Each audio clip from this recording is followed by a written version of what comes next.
వస్తాడేమోనే. వాడా? No chance.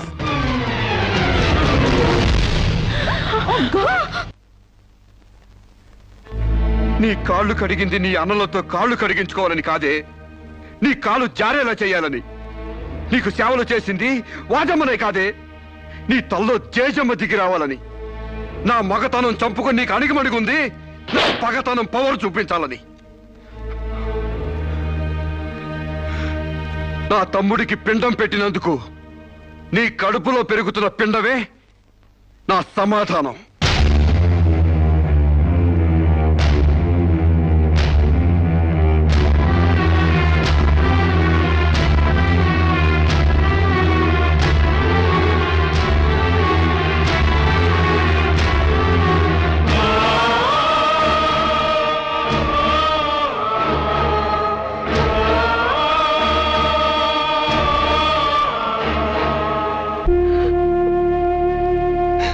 ఈ ఇంట్లో బియ్యపు గింజల మీద నీ నుదుటి మీద ఆ భగవంతుడు వాడి పేరు రాయలేదమ్మా.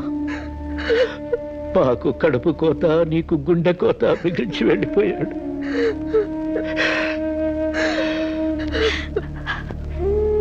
ఊరుకోమ్మా, కన్నీళ్ళకి తిరిగి వస్తాడంటే నేను చచ్చేదాకా ఏడ్చేవాళ్ళం. ఊరుకోవే, ఊరుకోమ్మా.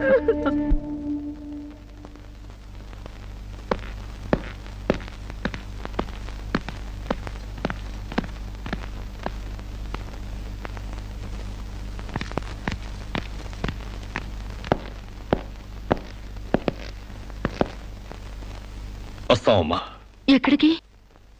ఈ ఇంటి నుంచి శాశ్వతంగా వెళ్ళిపోతున్నా. నీ మీదున్న ప్రేమతో ఇన్నాళ్ళు నువ్వేం మాట్లాడినా మగవాళ్ళ ఉండిపోయాం. కానీ ఈ రోజు మాత్రం నోరు విప్పక తప్పటం లేదమ్మా. ఇన్నాళ్ళు పలానా షుగర్ ఫ్యాక్టరీ రాజుగారు కొడుపు తాలూకు అనగానే నిలబడి మర్యాద ఇచ్చే పరువు మీద బతికావమ్మా. ఇవాళ ఆ పరుగుపై చెరుగుపై అప్రదర్శన మిగిలింది. ఊళ్ళోకి రాగానే అడుకు తినే పిల్లని చాచి కొడితే ఏదో చిన్నతనం అనుకున్నాం. ఇంటికి రాగానే హారత బిళ్ళని ఎగర కొడితే ఏదోలే విదేశాల్లో పెరిగిన పిల్ల అని సరిపెట్టుకున్నాం. అన్న వదిలిని లెక్క చేయకపోయినా మన చెల్లెలే అని ముద్దు చేశావు. కానీ నువ్వు కళ్ళు మూసుకుపోయి గొబ్బెంబలు దొక్కినంత తేలిక మా గుండెల్లో కుంపట్లు పెడతావని మాత్రం ఊహించలేకపోయావమ్మా. లోకజ్ఞానం లేని పిల్ల అనుకున్నాం కానీ అసలు ఆడతనమే లేని పిల్లని తెలుసుకోలేకపోయాం. ఇంకా దీంతో మాట్లాడేందుకన్నయ్య, ఇలాంటిది మన వంశంలో పుట్టినందుకు దీని తల నరికి మన ఎండ్రిని తాగాలి. పెళ్లి కాకుండానే తల్లైనందుకు అప్పుడే తన్ని తగలేసినట్టయితే మరి పరువైన దక్కేది. శిరీష, నిన్న ఇంట్లోంచి బయటికి గెంటేసేంత గట్టి గుండె మాకు లేదమ్మా. నీ అంత సమర్థనం కూడా కాదు మేము. అందుకే మేమే వెళ్ళిపోతున్నామమ్మా. ఆస్తిలో నీ భాగం నీకు ఎప్పుడో రాసిపెట్టుంది. ఇంకా కావాలంటే చెప్పు, మా ఆస్తి మొత్తం కూడా ఇస్తాం. అంతేగాని మేమిద్దరం నీ అన్నయ్యలం అనే సంగతి మాత్రం దయచేసి ఇంకెప్పుడు ఎక్కడా ఎవరితోనూ చెప్పొద్దమ్మా, ప్లీజ్.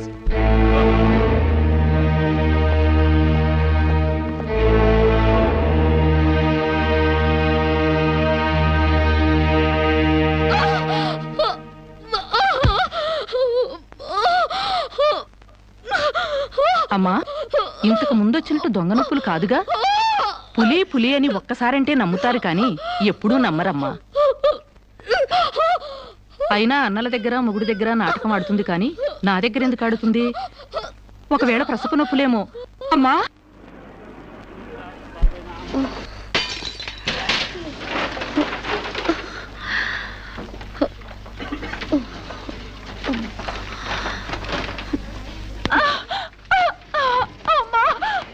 కొంచెం వచ్చుకోమ్మా, మెలగండి.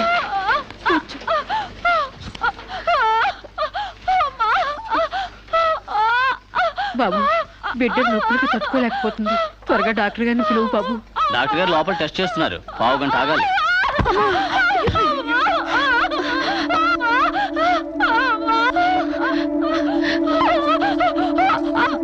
ఆవిడ కింద మీద పడుతుంటే పట్టించుకోకుండా చూస్తావేంటి? వెళ్ళి డాక్టర్ని పిలువు. చెక్ చేసినప్పుడు మధ్యలో డిస్టర్బ్ చేస్తే డాక్టర్ నన్ను తిడతారండి. నేనే పిలుస్తాలే.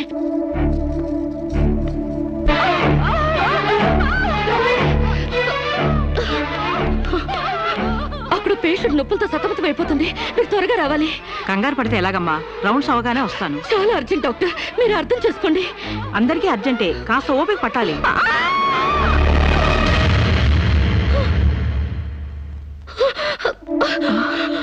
కాంచన ఏమైందమ్మా? అమ్మా కాంచన, అమ్మా ఏమైందమ్మా? అమ్మా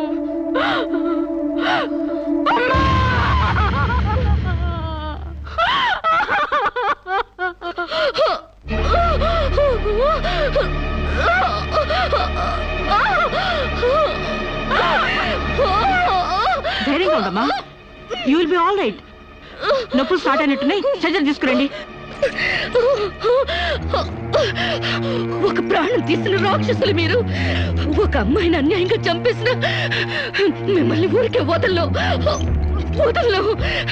బజారికి ఇడుస్తాను.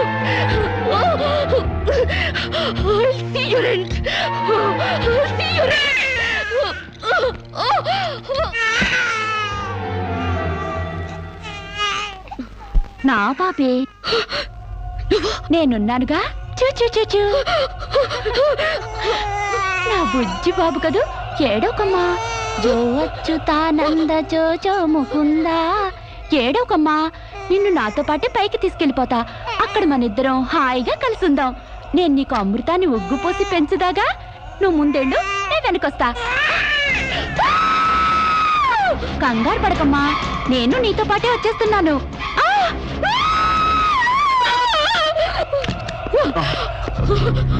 ఏమ్మా, ఏమైంది? బాబేడి? దెయ్యం వచ్చి బాబుని ఎత్తి గడిపోయింది. మాకు కనిపించకుండా నీకే కనిపించిందా? నిజంగానే తెల్ల బట్టలతో వచ్చి నా బాబేని బాబుని ఎత్తుకుని కిటికీలో వచ్చి పడేసింది. ఇందాక చచ్చిపోయింది ఆ అమ్మాయి. మరి ఆ దయ్యం ఏమైంది? ఆ అమ్మాయి దూకేసింది.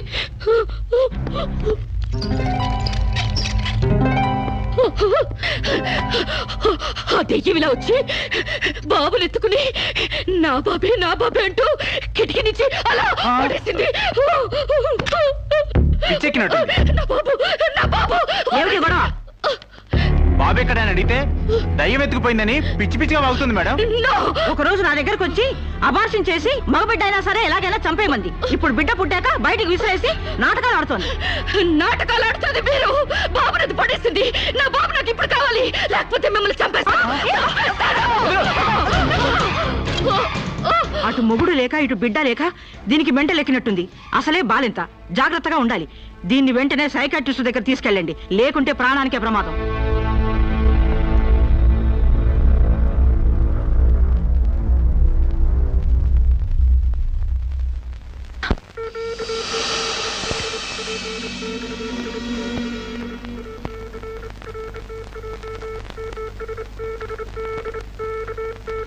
నెమ్మదిగా కళ్ళు తెరవమ్మా.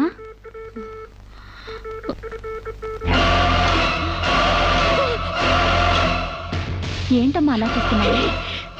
నా బిడ్డని చేసావు చెప్పు. నిజంగానే ఇవిడికి మెంటలే డాక్టర్. నాకు అదే పిచ్చి, నీకు పిచ్చి. నువ్వే హాస్పిటల్లో చచ్చిపోయి మళ్ళీ దెయ్యంలా వచ్చి నా బిడ్డను ఎక్కడో పడేసావు. చెప్పవే, నా బిడ్డని చేసావు చెప్పు. డాక్టర్ గారు నీ బిడ్డను ఎందుకు ఎత్తుకెళ్తారమ్మా? చీతే తీసుకెళ్ళింది. నా కళ్ళ ముందే చచ్చిపోయి మళ్ళీ బ్రతికొచ్చింది. అందరూ కలిసి నన్ను పిచ్చి దానిలో ఆట ఆడిస్తున్నారు, నన్ను ఏమారుస్తున్నారు. చెప్పవే, చెప్పు. చెప్పవే. నో డౌట్, ఈవికి మెంటల్ కాదు, కావాలనే బిడ్డను చంపేసి మెంటల్ దానిలాగా యాక్ట్ చేస్తోంది. ముందు ఈమె మీద పోలీస్ కేసు పెట్టండి. డియర్ జడ్జ్, శిరీష్ అనే ఈ ముద్దాయి తన అనుచిత ప్రవర్తనతో విదేశాల్లో ఒక స్టూడెంట్ మృతికి కారకురాలైంది. ఆ పాప భీతి వేధిస్తుండటం వల్ల ఇప్పుడు మానసిక వేదన అనుభవిస్తూ బిడ్డ పుట్టాక మెంటల్ బ్యాలెన్స్ తప్పి చివరికి ఆ బిడ్డనే తన చేతులతో పైనుంచి కింద పడేసింది. నా బిడ్డని చంపలేదు, నాకు మెంటల్ లేదు. I'm perfectly all right. వీళ్ళందరూ నన్ను ట్రాప్ చేసి మెంటల్ దానిలో ప్రూవ్ చేస్తున్నారు. నీ వాదన చెప్పుకోవడానికి కావాల్సినంత టైం ఇస్తాను. ముందు పీపీ గారిని మాట్లాడినివ్వు. ప్రొసీడ్. ఈమెకు తన బిడ్డ మీద మమకారం లేదు కదా, ఆ బిడ్డ బ్రతుకుంటే తనకు అడ్డం వస్తుందని పైనుంచి కింద పడేసింది. ముందు అబార్షన్ పేరుతో చంపబోయింది. అది వీలు కాక బిడ్డ పుట్టగానే వదిలించుకుని దెయ్యమనే నాటకాలు ఆడుతుంది.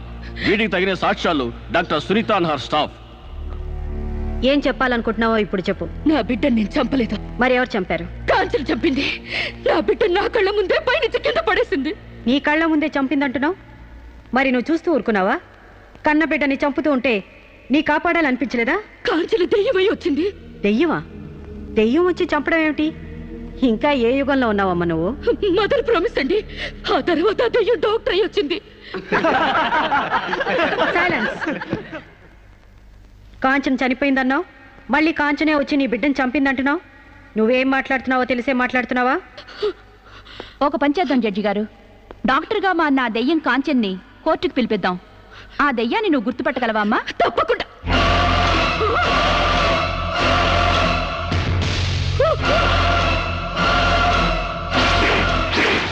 ఏంటమ్మా అలా చూస్తున్నావు? జడ్జి గారు, ఈ దైవే నా బిడ్డను చంపింది. ఇప్పుడు లాయర్ అయ్యి వచ్చింది. నో, లాయర్గా రావటం ఏంటమ్మా? ఆ అమ్మాయి లాయరే. ఇది లాయర్ కాదు, ఇదే నా బిడ్డను చంపింది. ఏయ్! చెప్పు చెప్పు, నా బిడ్డను ఎందుకు చంపావు? చెప్పు, నా బిడ్డను ఎందుకు చంపావు?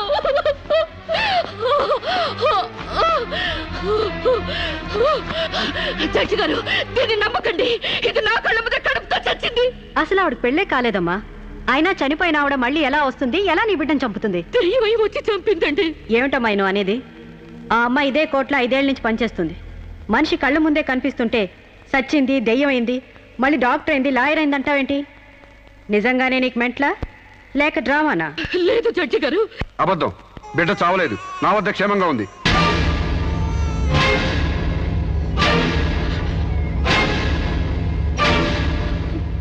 శిరీష్ బిడ్డను చంపైపోతుందని తెలిసి ముందుగానే తీసుకెళ్లి క్షేమంగా నా దగ్గర ఉంచుకున్నానండి.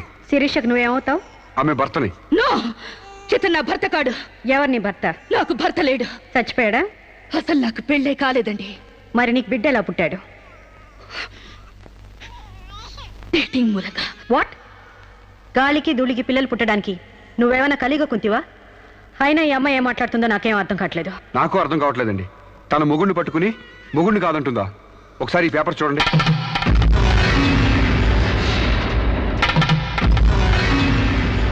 తన బిడ్డకు తండ్రినని తన ప్రశ్న అప్పుడు నేను వేలిముద్ర వేసిన పత్రాలు. పిచ్చివాడి చేతిలో మట్టిగడ్డ ఎంత ప్రమాదమో పిచ్చిదాని చేతిలో పసిబిడ్డ కూడా అంతే ప్రమాదం. అందుకని ఈ బిడ్డ సంరక్షణ బాధ్యత నాకు అప్పగించండి. అలాగే నా భార్య ఆస్తులపై హక్కులు కూడా నాకు అప్పగించండి. ఇంట్లో చెత్తంతా శుభ్రంగా ఊడ్చిపడేసినట్టు మొన్న బీరువాలో నగా నట్రా బయట పడేసి బీరువాని శుభ్రం చేశానని చెప్పింది. రేపు దస్తావేజులు పడేస్తే మా గతేం కాను. అందుకని నా భార్య ఆస్తులపై నాకు పవర్ పట్ట ఇప్పించండి. తనకి పిచ్చి తగ్గేదాకా మెంటల్ హాస్పిటల్లో జాయిన్ చేయించండి. శిరీష సొంత భర్తను కూడా గుర్తుపట్టలేని స్టేజ్లో ఉంది. కాబట్టి ఆవిడకి మెంటల్ హాస్పిటల్లో ట్రీట్మెంట్ చేయించాల్సిందిగా ఆదేశిస్తున్నాను. అలాగే బిడ్డని సాంబశివరావుకు అప్పగిస్తూ అతని భార్య శిరీష ఆస్తులపై పవర్ ఆఫ్ అట్టాని మంజూరు చేయవలసిందిగా కోరుతున్నాను.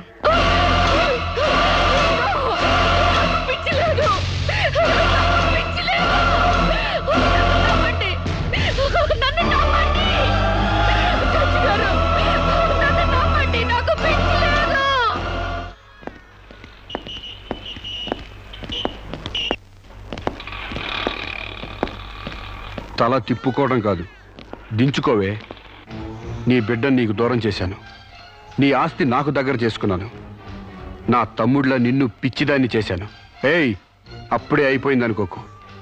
ఈ బతుకంటే చావే సుఖం అనుకునే రోజు నీకోసం ఎదురు చూస్తుంది. నీకు తెలుసుగా, నేను పండించేది వరి, పుట్టింది ఈస్ట్ గోదావరి.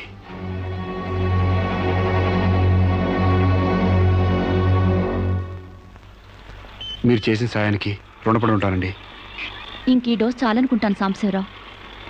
ఇనుము వేడి మీద ఉన్నప్పుడే అది ఎలా కావాలంటే అలా మలుచుకోవచ్చు. దాన్ని కొవ్వు దిగడానికి ఇదే సరైన సమయం. వస్తానండి.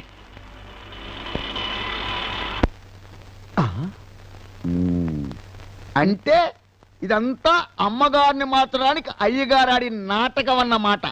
ఇంకేముంది, అమ్మగారు అయ్యగారికి ఇంగ్లీష్ పెళ్ళమైపోతారు, అయ్యగారేమో అమ్మగారికి ఈస్ట్ గోదావరి మొగుడైపోతారు. పెళ్లి ట్రిప్గా ఫారిన్.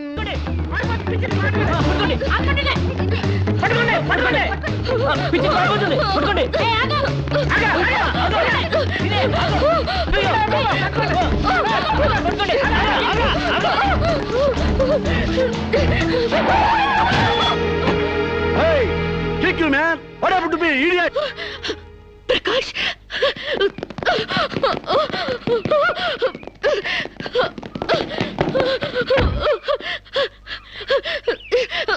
శిరీష అరు Sirisha my god what happened యార్ హెయిర్ ఏంటి వైట్ సార్ ఏంటి గెటప్ ఏంటి వాట్ హ్యాపెండ్ యార్ అవన్నీ తర్వాత చెప్తాను, ముందు నన్ను ఇక్కడి నుంచి తీసుకెళ్ళు ప్లీజ్. ఎక్కడికి తీసుకెళ్ళేది మరి ఎదుగా వస్తావా లాక్కెళ్ళమంటావా? ఏయ్ who are you man? Sir మీ మెంటల్ హాస్పిటల్ స్టాఫ్ సార్. ఈ పిచ్చిది పారిపోతుంటేను. వాట్ నీకు మెంటలా? No, నాకు పిచ్చలేదు. వస్తావా? Wait man Sirisha what's my name? Vijay Prakash. మనం ఎక్కడ పరిచయం అయ్యాం? ఫారెన్ లో. ఎస్ నేను నీకేమవుతాను? ఫ్రెండ్. ఇంత క్లియర్ గా మాడుతుంటే మెంటల్ అంటారా? నీకు తెలియపోతే తెలియనట్టు ఉన్నాడు సార్, అంతేగాని.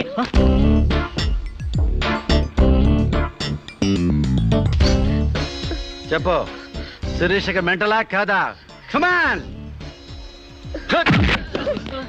శిరీష్కి ఎవరు లేరు రమ్మంటారా? ఆవిడకి క్యూలకి ఎప్పుడో పంపిస్తాడు.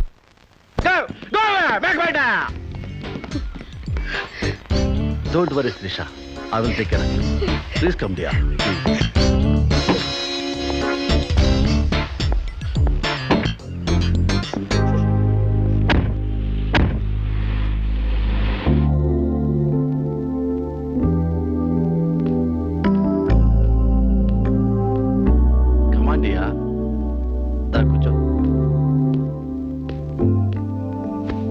ఎలా ఉండేదానివి ఎలా అయిపోయావు?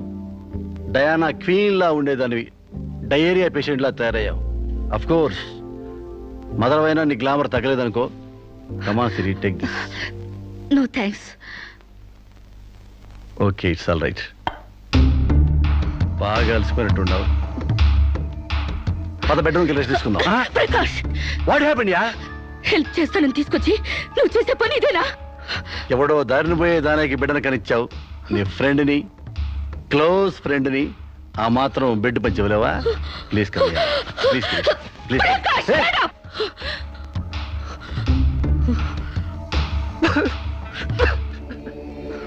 దుర్మార్గుడా, దుష్టుడా, ఒంటరిగా ఆడపిల్ల మీద చేస్తావురా? నీకు అమ్మ రాలేరా, అబ్బా చెల్లెలేరా? పురుగులు పడిపోతావురా, నాశనం అయిపోతావురా, అదే పోతావురా, ఇదే పోతావురా. ఇది కాదే నీ క్యారెక్టర్. పెళ్లి కాకుండానే సంసారం చేసేది ఎవరో తెలుసా? బ్రోతల్స్. పెళ్లి కాకుండానే తల్లయ్యేదెవరో తెలుసా? Brothels. You are just number 1 rating brothel.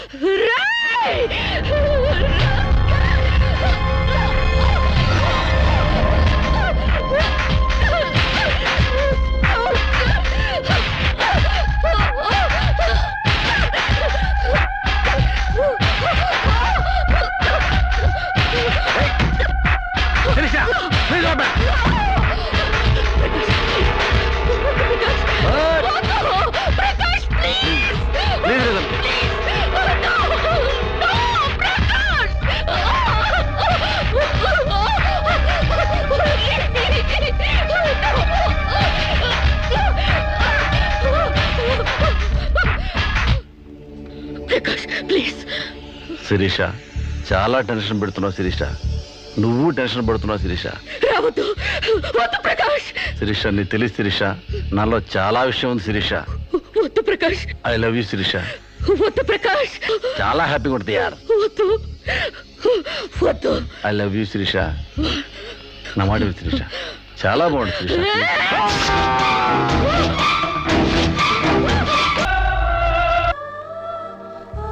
Sir, ఈవిడ అన్నయ్యల దగ్గరికి వెళ్ళొచ్చాను. ఈవిడికి మాకు ఎలాంటి సంబంధం లేదని చెప్పారు సార్. దీనికోసం మనిషి అన్నవాడు ఎవడూ రాడు, కానీ కేసు రిజిస్టర్ చేసి కోర్టు తీసుకుపోదండి.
ప్రకాష్ నువ్వే చంపావా?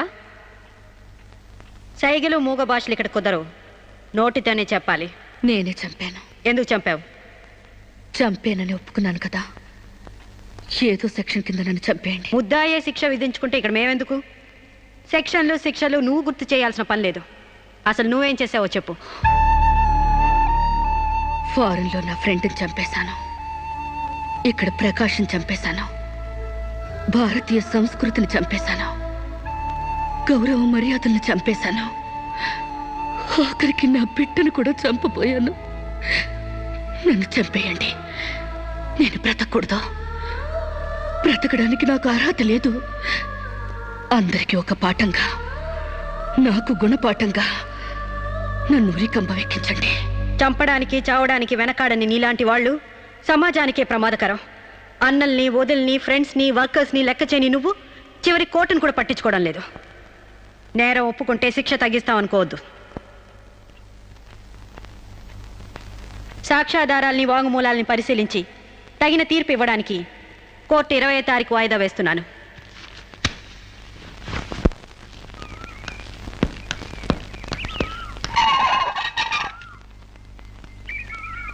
నేను జడ్జ్మెంట్ వాయిదా వేస్తున్నట్టు మీరు జర్నీని అర్జెంట్ చేస్తున్నారా?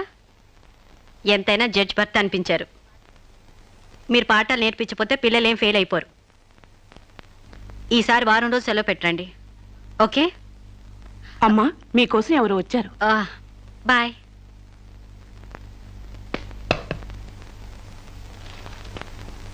నమస్కారం అండి, నా పేరు సాంబశివరావు అండి. నువ్వు శిరీష తాలూకు మనిషివి కదూ? అవునండి. సారీ, నేను ఇంట్లో కోర్టు విషయాలు మాట్లాడను. నేను అందుకు రాలేదండి, కొన్ని సొంత విషయాలు మాట్లాడుకుందామని. సొంత విషయాలా? హాయ్, కొంచెం పర్సనల్ అండి. చెప్పండి. ఆ, అది మన ఇద్దరి మధ్య ఉండాల్సిన పర్సనల్ అండి. మీరు కాసేపు బయట ఉండండి.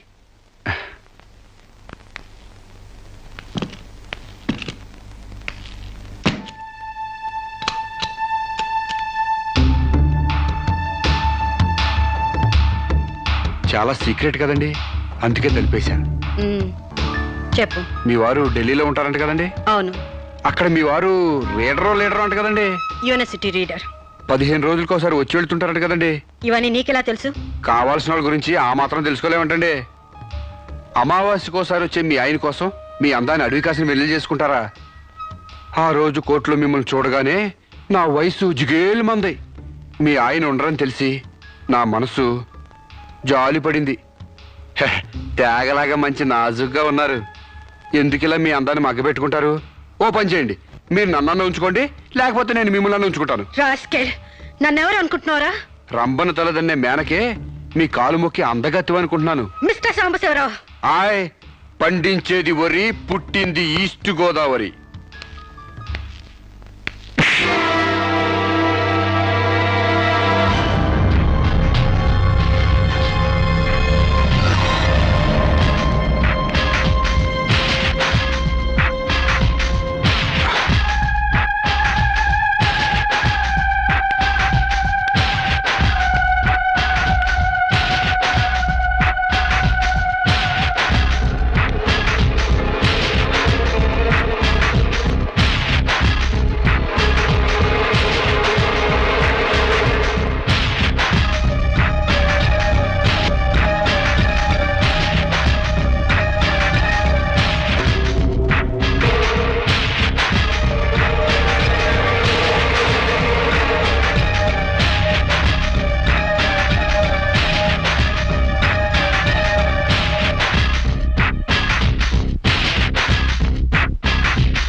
మేడం, ఏం జరిగింది? అతను చాలా ఇండిసెంట్ గా ప్రవర్తించాడు. అసలు వీడిని లోపల ఎందుకు రానిచ్చారు మేడం? ముందు అతను హాస్పిటల్కి తీసుకెళ్ళండి ప్లీజ్. Constables, call ambulance. ఆగండి.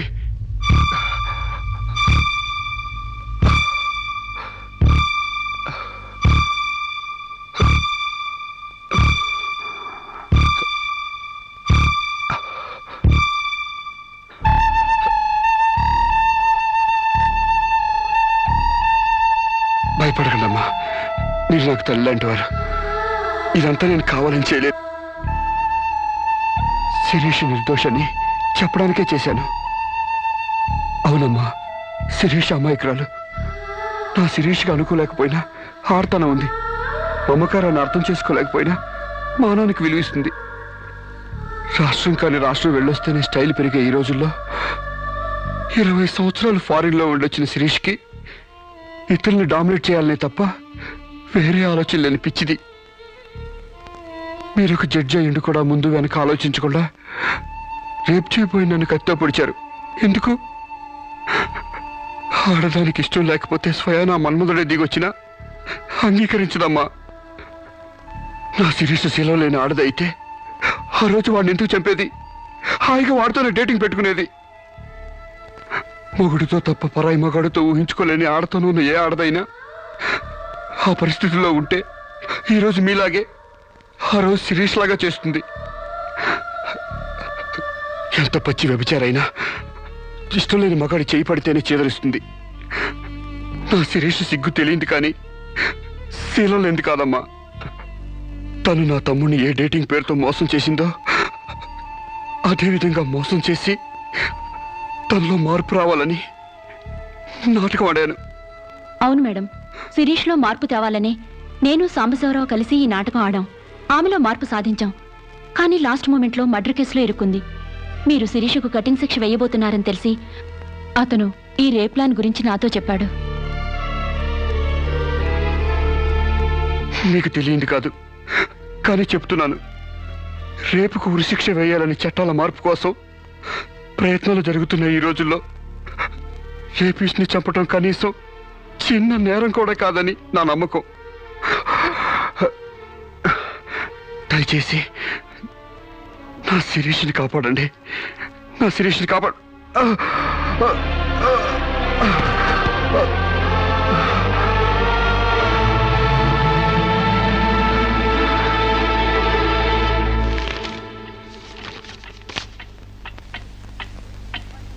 మనల్ని కుట్టినా కుట్టకపోయినా చీవని తేలిని పావుని చంపేస్తున్నాం మనకు హాని కలగకూడదని. శిరీష తన మానానికి హాని వాటిల్లిందని ఒక చీడ పురిగిని చంపింది. ఒక పథకం ప్రకారం ముందు వేసుకున్న ప్లాన్ ప్రకారం చంపలేదు కాబట్టి ఆ క్షణానికి ముందు హతుడు ప్రకాష్కి ముద్దాయి శిరీషకి పగలు ప్రతీకారాలు లేదు కాబట్టి ఆమె ఇంటెన్షన్గా అతన్ని గాయపరచలేదు కాబట్టి ఈ కేసుని కొట్టివేస్తున్నాను. 100 మంది దోషులు తప్పించుకున్నా ఒక నిర్దోషి కూడా శిక్ష అనుభవించకూడదు. న్యాయమూర్తి కోర్టు ద్వారానే కాదు, ఎలా తెలిసినా సాక్ష్యాలు స్వీకరించాలి. తనిస్తున్న ఏ తీర్పైనా పూర్తి నమ్మకంతో ఇవ్వాలి. ఈ 3 సూత్రాలు ఆడదానికి 3 ముళ్ళ మంగళసూత్రాల న్యాయమూర్తికి పవిత్రమైనవి. ఈ సూత్రాలపై నమ్మకంతోనే ఈ తీర్పు చెప్తున్నాను. సాక్ష్యాధారాలు పరిశీలించిన పిమ్మట శిరీష తన నేరాల్ని అంగీకరించిన నిర్దోషిగా ఆమెను విడుదల చేస్తున్నాను.